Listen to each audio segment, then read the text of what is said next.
Living in Texas in the early 50s was, to say the least, perfect for two young boys who had imagination enough to reenact every movie that came across the silver screen. And War of the Worlds was the latest hit. Jeff Smith and Henry Jones, best friends for life. That was us. School was out, and we had the rest of the summer to do anything we would put our heads together and come up with. So, that summer, we were going to become conquerors of the future. It was a mild midsummer day in Union City, South Texas. A great day for exploring. And this is exactly the type of weather Jeff and I had been waiting for.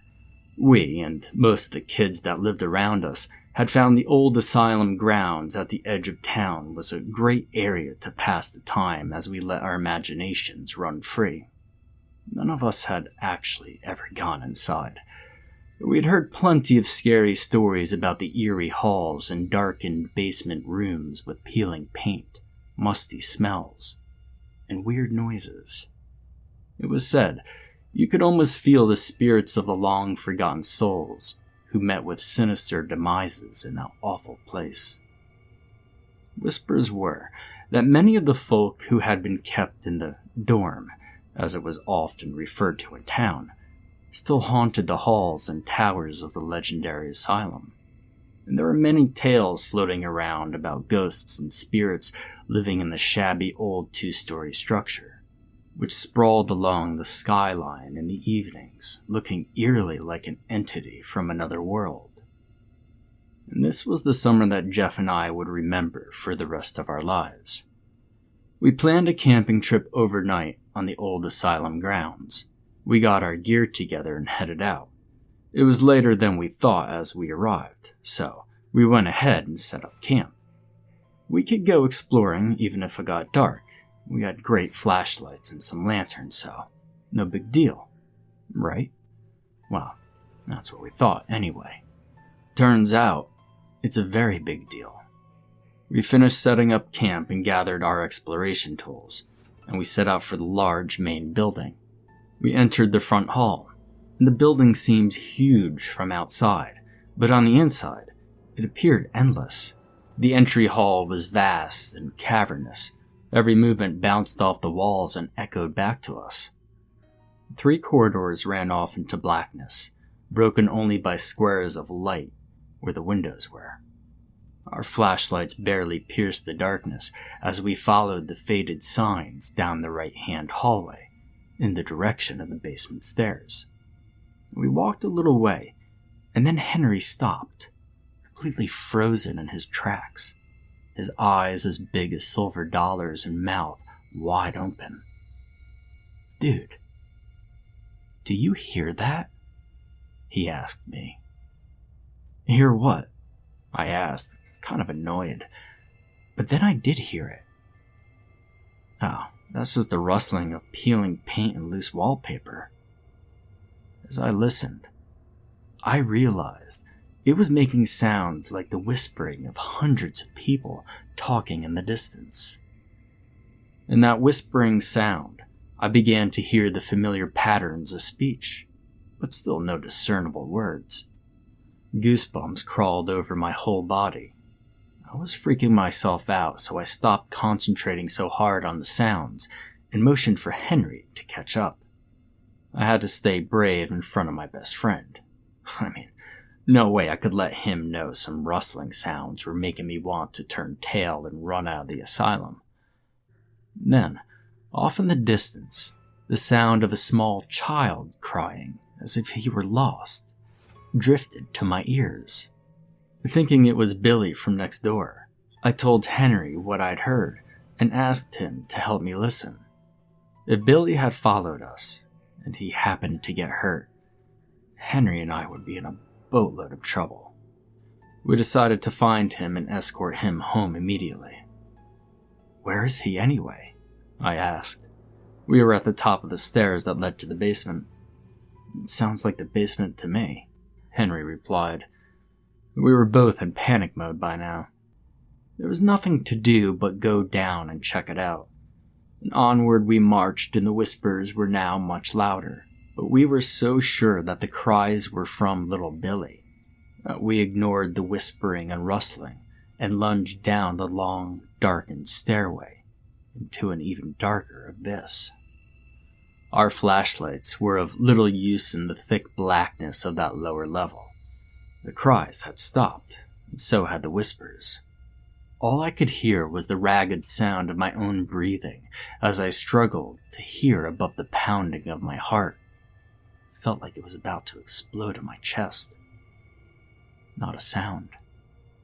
There was a stench, though, and it was so foul that it gagged us. Looking back at it now, I know it was the odor left behind after a dead thing had rotted away.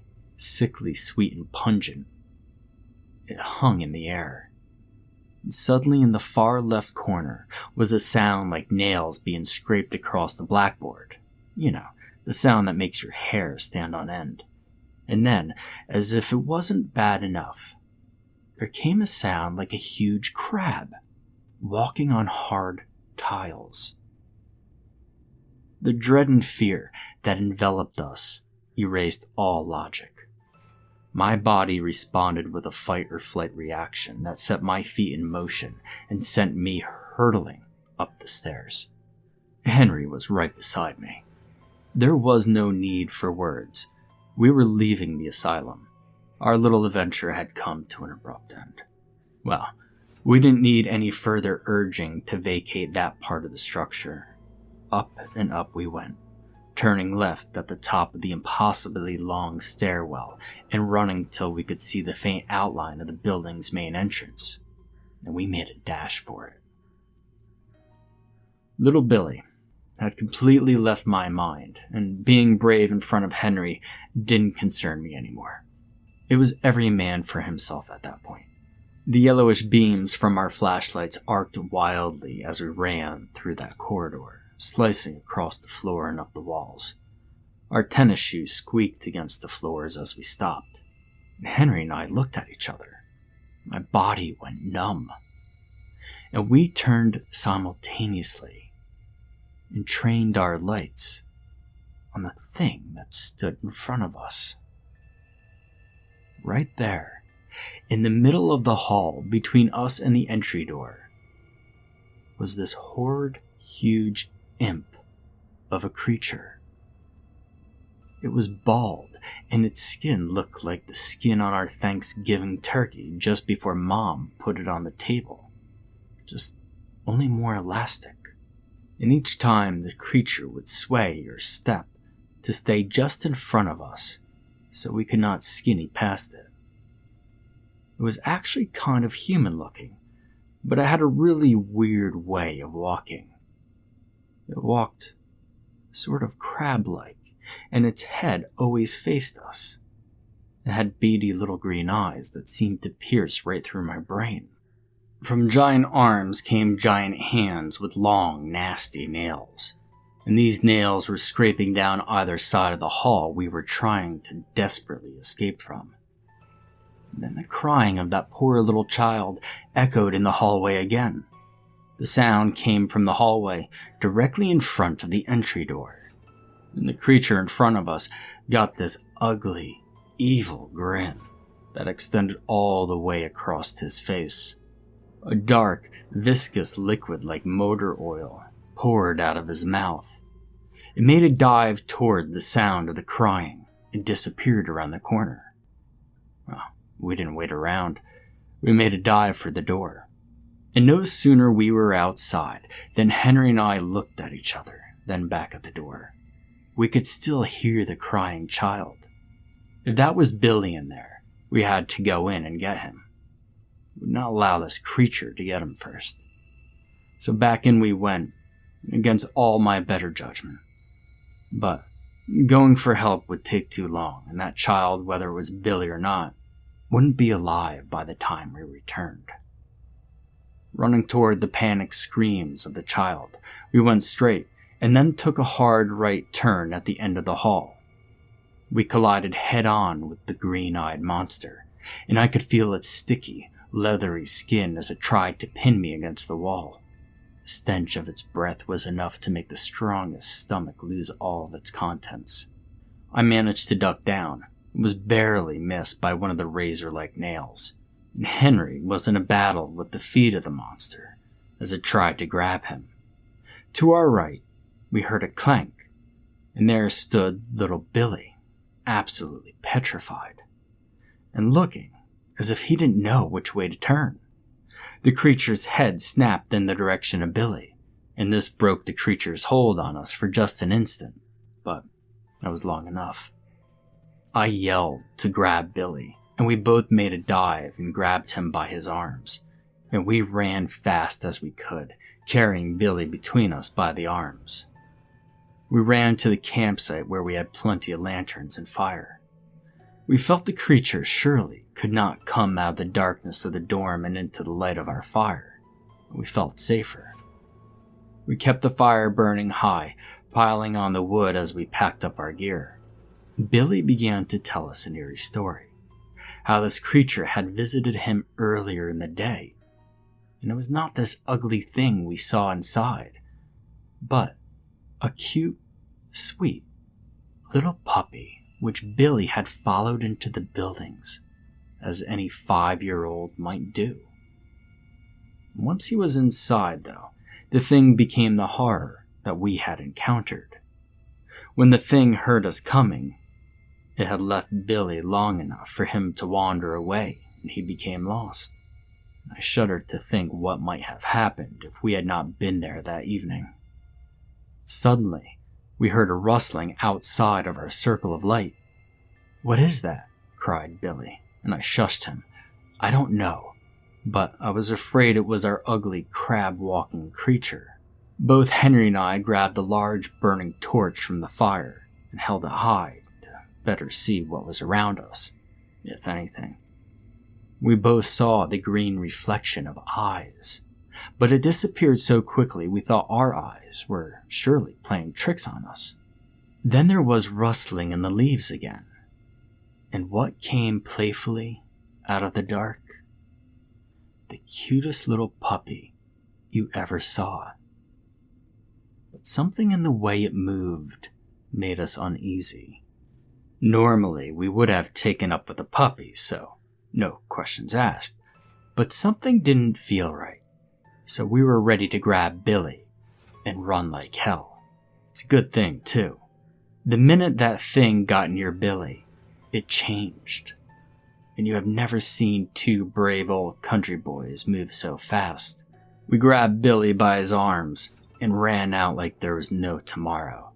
We didn't look back as we ran from my house. It was only a little past 9 and no one was in bed, and we tried to act normal as we trotted up the stairs to the safety of my room.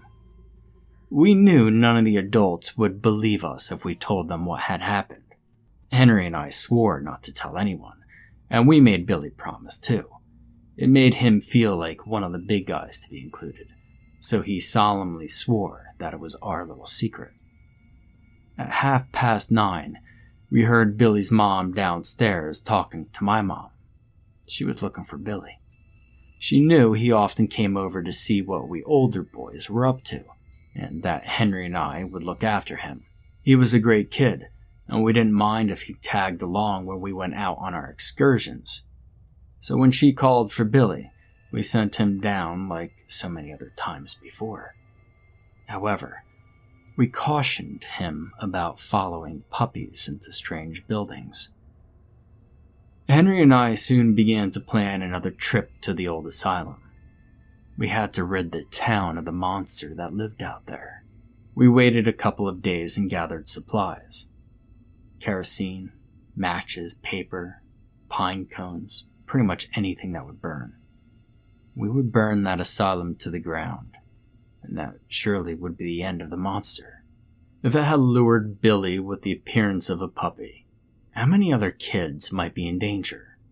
We couldn't risk finding out. We waited a week and then planned to go out to the dorm on Friday. As we approached, we could sense something in the air.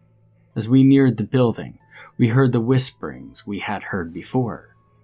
There were wispy shapes of people trying to warn us to go back. The hazy figures took form and then disintegrated into the air like smoke from Grandpa's pipe. They weren't substantial. We set kindling in several corners of the place while the sun still shone, and we soaked the piles in kerosene and tied string soaked in kerosene to every pile of kindling and laid it all out in a line all the way up to where we had camped. The sun dropped down below the horizon, and we heard the approach of many feet through the leaves and grass. It was time. And hundreds of puppies came from all directions and flooded into the building. The elastic-skinned creatures stood watch as the puppies entered. Then, it was looking right at me. Then it looked to Henry before rushing me. Henry was out of its range, and he sprang into action, lighting the fuse. The fire surged into the building as the monster pounced on me with such fury it knocked the breath out of me. I tumbled onto my back and out of its reach, and I began trying to light the matches I had in my own hands, finally struck one, and I was able to throw it on the soaked strings beside me. The creature lurked sideways and screamed as it was engulfed by flame. All the puppies that had gone in earlier had changed into replicas of that ugly creature, and they were trying to escape the flames. But they were doomed. The blaze was too swift in that old building. The leader made one last attempt to grab me and drag me into the fire, and as its hot breath bathed my face in stench, it began to melt away and release its grip on my leg. I was never so glad to see a fire rage as I was on that night.